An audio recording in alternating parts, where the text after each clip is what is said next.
Investing as an expat. When you're looking to invest as an expat in Australia, there must be so many questions going through your mind. How much money do I have to make sure I've got the right deposits? Can the bank really help me borrow with my situation of work? Can the bank even understand the country and the pay slips I'm in if they're in a different language?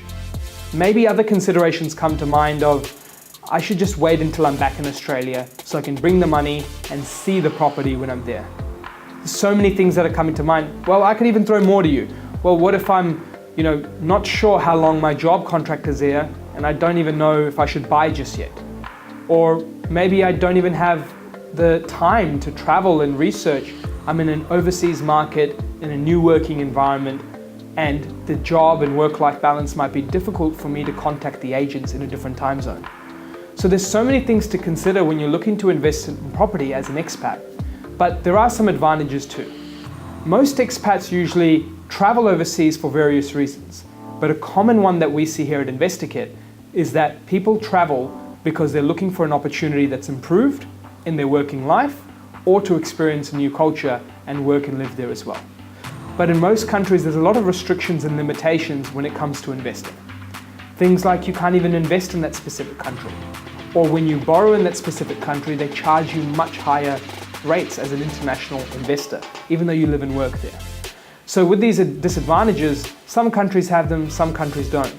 And that just makes you uneasy because you might not even know how long you're going to stay there, and you suddenly buy property or investments there as if you're going to stay there.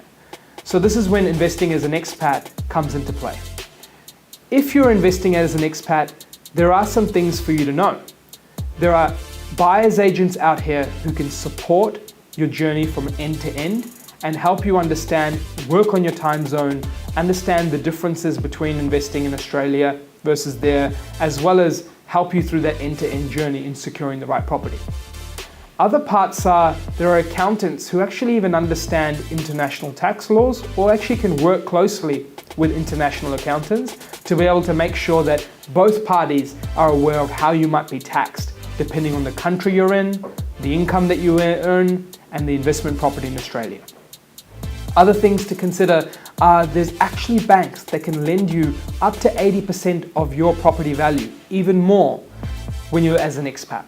And there are countries that have different tiered rankings. So some countries have a tier 1 ranking, and then there are different layers. What this really means in simple terms is how much percentage of the income is the bank willing to consider to borrow against. Some might say, well, your income is $10,000 per month, we'll only take in 8,000. Some might say it's $10,000 per month, we'll take in 9,000. And these different banks will offer different things, so it's important to have a broker or a banker that's specialized in supporting expats. So if you're looking to invest in Australia as an expat, you can actually invest here and have all the necessary support available so you don't feel that you're working overseas, living overseas, missing family, but also missing out on investing. That's it from us here at InvestorKit, the experts in wealth creation, helping you take action.